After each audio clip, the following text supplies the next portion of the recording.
it's Shannon from Creative Chaos in Tennessee, and today I'm actually doing a special request video. Apparently some time back, probably, I don't know, 2 or 3 months ago, over on Ginger's Corner Facebook group, we did a swap, and in my swap, I made some little girls and sent them, and everyone loved them. But a couple people have asked, how do I put them together? That they have those die sets, but it's just too hard for them to understand. Now, I will say these are not perfect by any means, and I pretty much just put them together based on looking at the picture. So, I have several different sets, as you can see. I actually bought a 4-pack that had these 4 right here in it off of Amazon, like super cheap, $6 or $7. Maybe a year ago, year and a half, something like that. I've had them for a little bit, and these are new to me. This is just three individual ones, and I got these off of Temu, and of course I have a whole list of ones I want to get because I love them, and I can use them on cards. I use them on my pages, especially with my grandbabies, and I love the fact that you can personalize them to, you know, whatever color hair, skin tone, whatever that you would like. And some of these are more labor intensive, like these. This is actually just one die, but after I got looking and I was like, okay, it shows as a B. I like to print out the pictures whenever I order them. I'll print out the picture off the website so I can see how to piece it together. I just slide it in my little baggie with my die pieces. But this one is marketed as a B. But once I got looking, I was like, it could totally be a ladybug. And I wish I would have just put dots, because I don't know if you can see. Well, you can see it better on this one because I didn't change it up. But how it has all the little ridges. So I just took an ink pen and made the lines, like you can tell on this one. Hopefully those are in frame. But you could totally just do dots on it, on the shirt and leggings, and turn it into a ladybug. But I thought that was really cute. And you get multiple purposes out of one die.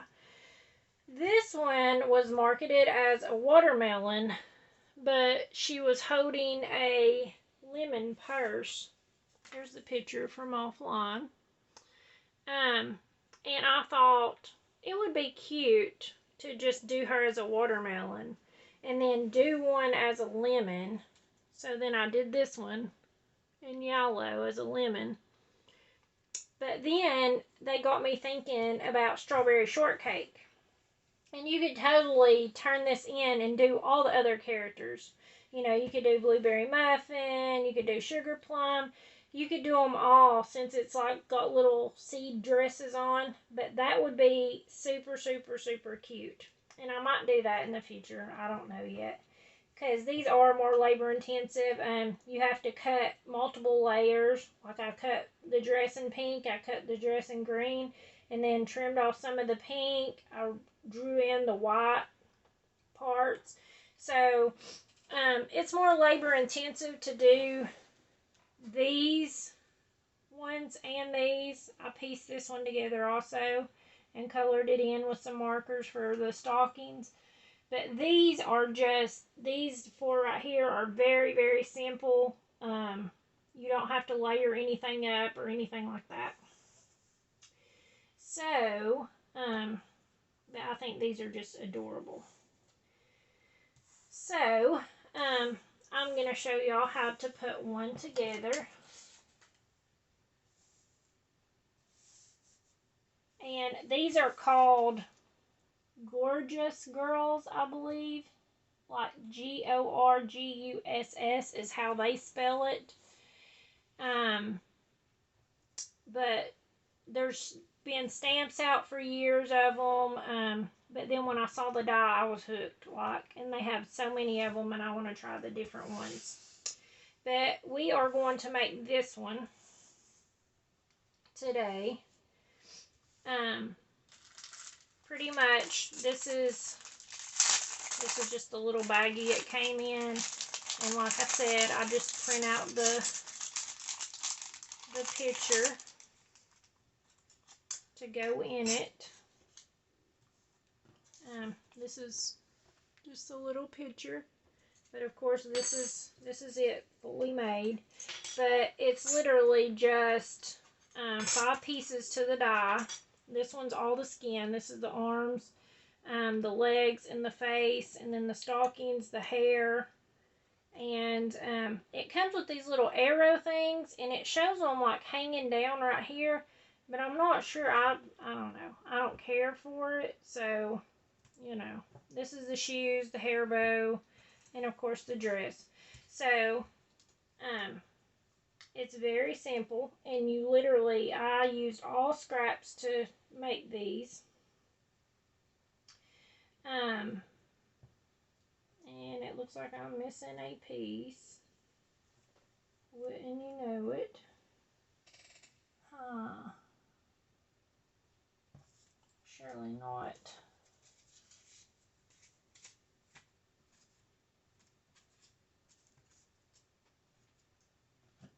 Oh, here it is.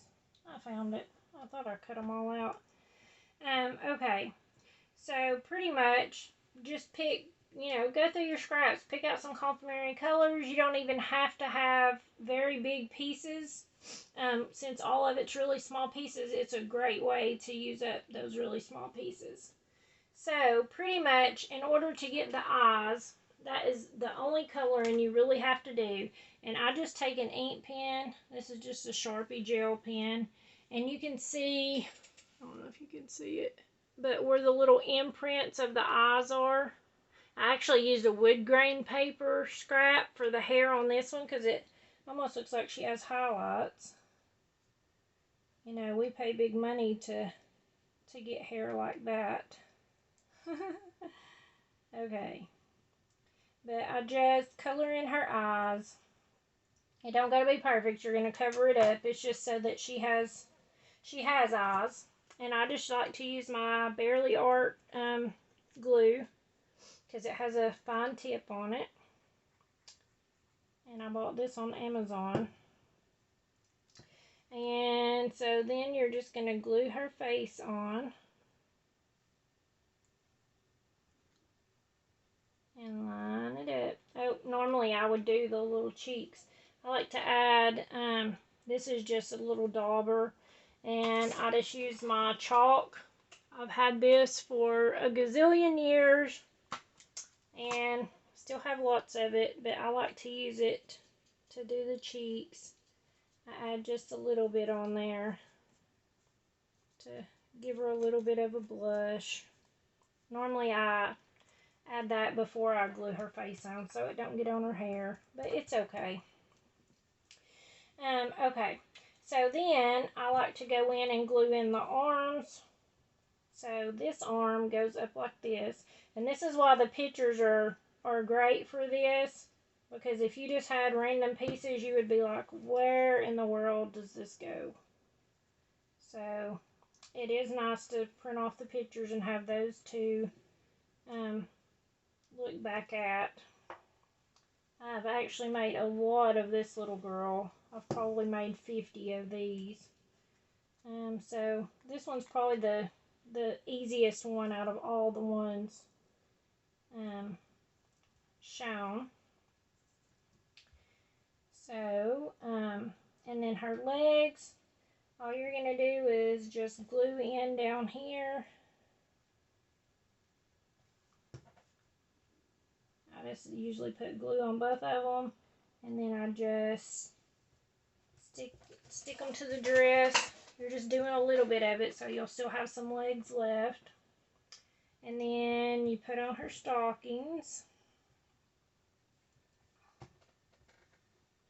Hopefully I am in frame because I can't see my camera.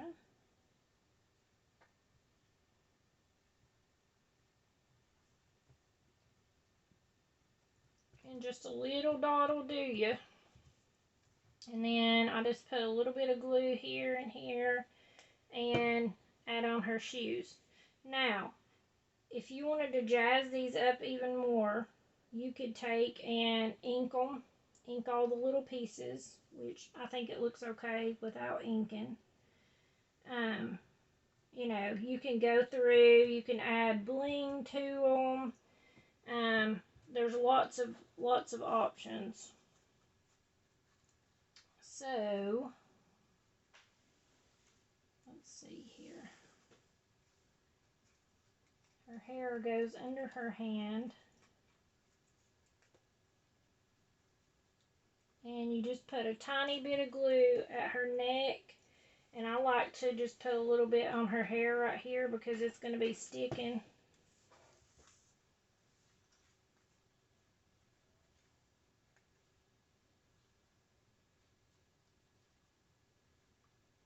I like to put it behind her hand. Now, her hand's supposed to be holding these little, here's some of them because they still cut out. They almost look like clock hands. I don't know what it's supposed to be for, but I don't use them. I have a big flower, like a dandelion cut that I have, that I like to cut out and have her hold because I think it's just so cute. And that's what I did for the swap. But you could have her holding all kinds of stuff. You could have her holding a balloon, you know, an animal, a heart, you know, whatever, just to go along with your theme. You could have her holding whatever. So pretty much that is it. Like I said, I like to take bling sometimes, just these little ones, and you could add it on. You can add it up here to her hair bow. You know, you could go back and color in the little circles and all that stuff on her dress if you wanted to, just to add more. You can put a piece of paper right here to back it, and I do that sometimes. Here's a little piece of scrap.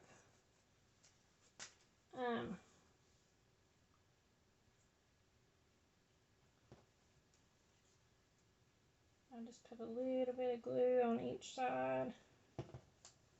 This just helps bring the color in even more with her, to match her shoes and stuff.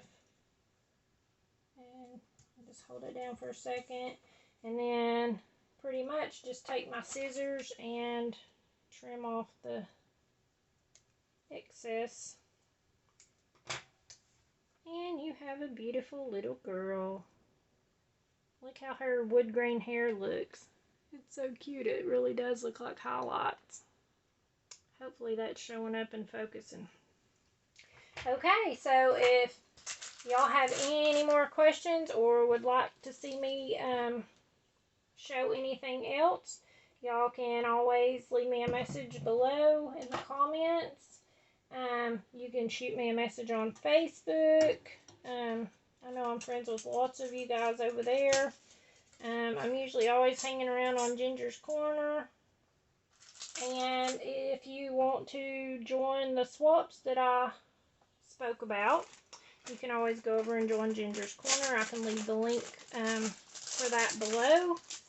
And thank you guys for liking and subscribing and supporting me. Until next time, bye y'all.